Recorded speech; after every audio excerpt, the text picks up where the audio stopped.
За последнюю неделю Келси достигла критической точки. Ее малыш вел себя странно, и она отчаянно пыталась найти ответы на свои вопросы. Она поспешно пересекла подъездную дорожку и приблизилась к лужайке своего соседа. Загадка, окружавшая поведение ее сына, занимала ее мысли в течение нескольких дней. Однако, когда она открыла крышку соседского мусорного бака, ее сердце упало. Она сразу поняла, в чем причина проблемы. Поначалу, когда Трэвис начал показывать на мусорный бак соседа, Келси это показалось милым. Она восприняла это как проявление его естественного любопытства к окружающему миру.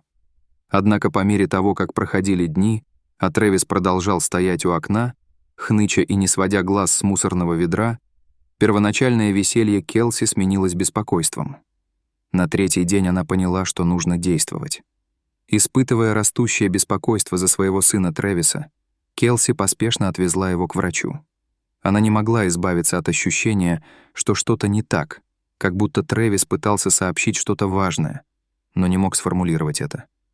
Келси сидела рядом с сыном в комнате ожидания, и ее охватило чувство страха. В голове у нее проносились мысли. Что, если Трэвис заболел? Что, если она пропустила что-то важное? Она даже не подозревала, что ждет ее в предстоящий день. После 10 мучительных минут доктор наконец появилась в приемной и окликнула ее по имени. С тревогой в карих глазах Келси взяла сына на руки и последовала за доктором по коридору. Наконец, в кабинете врача он спросил: «Что привело вас сюда сегодня?» Когда Келси начала рассказывать о ситуации, она заметила странное выражение на лице доктора.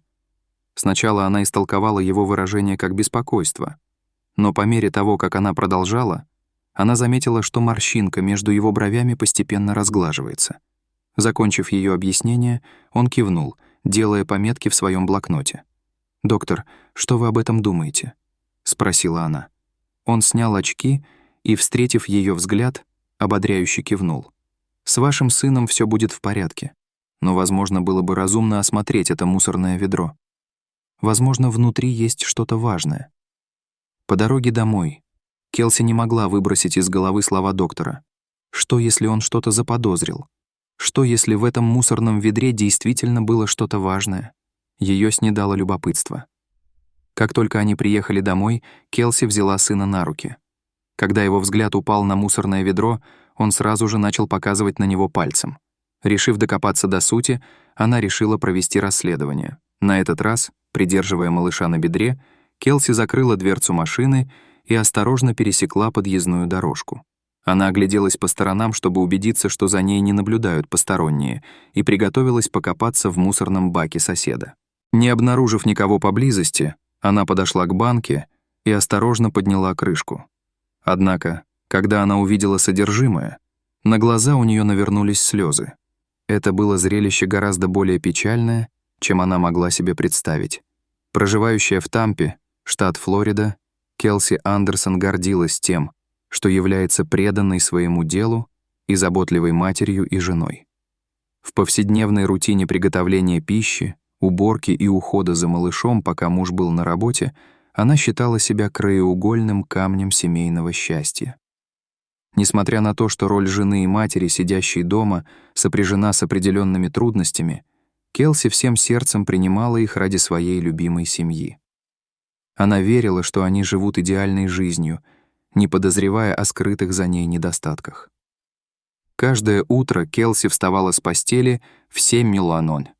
После душа она тщательно приводила в порядок прическу и макияж, затем выбирала наряд на день, прежде чем спуститься на кухню и приготовить завтрак для своей семьи. Собравшись за кухонным столом, они вместе наслаждались утренней трапезой, прежде чем ее муж Остин уходил на работу. Оставшись дома одна, Келси приступала к ежедневной уборке. Однако в один, казалось бы, обычный день, разбирая белье, она наткнулась на нечто необычное. Обычным пятничным днем Остин был погружен в работу, в то время как маленький Трэвис мирно дремал своим дневным сном. В это спокойное время Келси обычно разбирала накопившееся за прошлую неделю белье. Когда она забирала корзины с бельем из ванной и начинала разбирать одежду, ее внимание привлекло странное ощущение. В одном из карманов Остина она обнаружила нечто необычное. Сбитая с толку, она схватила брюки и начала рыться в карманах, чтобы найти маленький, аккуратно сложенный листок бумаги. Она медленно открыла его и обнаружила внутри квитанцию. Сбитая с толку, она просмотрела все пункты списка, но среди них были два, которые привлекли ее внимание. В одном была бутылка дорогого красного вина, в другом — несколько букетов роз. Но для кого, скажите на милость, он их купил? Келси весь день гадала об этом. Обычно он покупал розы и красное вино именно для нее. Она была уверена, что этому должно быть разумное объяснение. Она занималась своими домашними делами, но когда Остин вернулся домой, она сразу же спросила его об этом. «Дорогой, для кого ты купил розы и красное вино?» Но он даже не вздрогнул. Остин поставил портфель рядом с собой и, подойдя к жене, поцеловал ее в щеку. «На прошлой неделе я говорил тебе, что на этой неделе у Тиффани день рождения. Я купил их, чтобы взять с собой в офис», — сказал он. Как только он напомнил ей об этом факте, она вздохнула с облегчением. Тиффани работала у них в приемной, и их компания часто награждала сотрудников дорогими подарками на дни рождения. Все сомнения, которые она испытывала раньше, растаяли, когда она прижала мужа к груди и крепко обняла. У Остина и Келси всегда были прекрасные отношения. Когда они только начали встречаться, у Келси была чрезвычайно напряженная работа, и она постоянно жаловалась ему на это. Зная, как сильно она это ненавидит, он позволил ей стать домохозяйкой, и она всегда была благодарна ему за это. С момента рождения их сына они были ближе, чем когда-либо прежде, но Келси и не подозревала, что это изменится уже на следующей неделе. На следующий день Трэвис начал вести себя довольно странно. Рано утром Келси услышала, как из гостиной доносится хныканье ее сына. Она бросилась проведать его, но не была готова к тому, что обнаружила. Когда Келси вошла в гостиную, она с удивлением обнаружила, что ее сын стоит у окна на входной двери и смотрит в него, указывая на что-то пальцем. Любопытство взяло верх, и она решила взглянуть. Она медленно подошла к сыну сзади и выглянула из-за его спины. Но в этом не было ничего необычного. Ее соседка Молли просто выносила мусор. Если бы только она знала правду. Она пожала плечами и, улыбаясь, взяла маленького мальчика на руки, прижимая его к своему бедру. Но когда они отошли от окна, ее сын продолжал смотреть в него. Но это не было одноразовым занятием. В течение следующих нескольких дней каждое утро повторялось одно и то же. Пока она готовила еду для своего сына, он сидел в гостиной, пялился в окно, показывал на улицу и ныл, требуя, чтобы мама посмотрела. Но это было еще не все. Каждый раз, когда она брала его на руки, он закатывал истерику и пытался вернуться к окну. Казалось, он хотел, чтобы она что-то увидела, но каждый раз, когда она проверяла, там ничего не было. С течением дня она все больше беспокоилась о его странном поведении. А разве она должна была о чем-то беспокоиться? Она решила не придавать этому особого значения. Она знала, что дети в его возрасте любопытны, и, насколько она могла судить, он не выглядел больным или у него не было никаких проблем. Но однажды она просто не выдержала. В то утро, когда Остин ушел на работу, маленький мальчик выскочил из дома и бросился к мусорному баку соседа. Келси преследовал его по пятам. Что, черт возьми, на него нашло? Она схватила его прежде, чем он успел открыть дверь, и затащила внутрь, брыкающегося и кричащего. Именно тогда она решила обратиться к своему врачу. Что-то происходило, и ей нужны были ответы. В тот день, пока Остин был на работе, она отвела их сына к врачу, отчаянно надеясь получить хоть какие-то ответы. Но, рассказывая доктору свою историю, она заметила неуверенность в его глазах. Сначала ей показалось, что он выглядит обеспокоенным, но когда она продолжила, то заметила, что морщинка между его бровями разгладилась.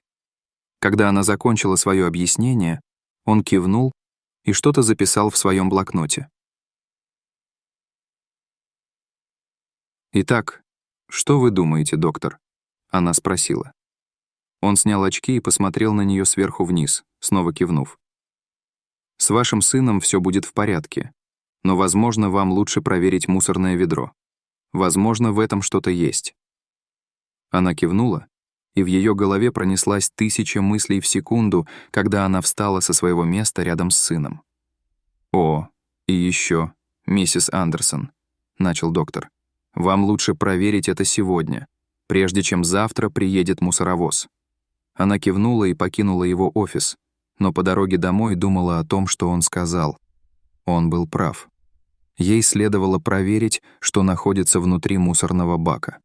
Поездка, казалось, длилась несколько часов, но в конце концов она добралась домой. Но как только Келси вынула сына из автокресла, и он заметил мусорное ведро, он снова начал хныкать, указывая на него пальцем. С него хватит. Наконец-то она решила заглянуть внутрь. Хотя она и не ожидала, что найдет там много интересного, вся ее жизнь должна была измениться. Держа малыша на руках, она заперла дверцу машины и медленно пошла по подъездной дорожке. Она огляделась по сторонам, чтобы убедиться, что за ней никто не наблюдает, и приготовилась заглянуть в мусорный бак соседа. Вокруг никого не было. Казалось, что путь свободен. Когда она положила руку на крышку и медленно подняла ее, то с ужасом обнаружила множество букетов роз, а также ту самую дорогую бутылку вина, которую она видела на чеке своего мужа. Коробка была пуста, но там было еще кое-что. На вершине стопки лежала записка: «Я люблю тебя и скучаю по тебе. С любовью, Остин». Испуганная, она могла узнать почерк своего мужа за милю. В тот день, когда маленький Трэвис прилег вздремнуть, Келси сидела на кухне. Ее нос покраснел, а глаза опухли от обильных слез. Все, о чем она могла думать, это роман ее мужа с соседкой. Она прождала несколько часов, но в конце концов услышала, как к дому подъехала машина Остина. В конце концов, она решила встретиться с ним лицом к лицу. Когда он вошел в дом, то был потрясен, обнаружив на столе перед женой увядшие розы, пустую бутылку из-под вина и записку, написанную от руки. Он уставился на нее в гробовом молчании. Он понял, что попался. «Последние несколько часов я думала о каждом твоем приходе к ней домой, чтобы помочь с сантехникой». Горько рассмеялась Келси. В ту ночь пара сильно поссорилась. Остин умолял ее о прощении, но она отказалась. Последние 10 лет она была рядом с ним, только чтобы узнать ужасную правду. Она больше не хотела иметь с ним ничего общего. К концу ночи он ушел с сумкой в руке. Уже на следующий день Келси позвонила адвокату по бракоразводным процессам. На этом их история любви закончилась. С этого момента Келси пришлось учиться растить своего ребенка в одиночку, но она была бесконечно благодарна ему за то, что он помог ей узнать правду. В конце концов, она научилась двигаться дальше, но никогда не забудет мужчину, который предал ее самым ужасным образом из всех возможных.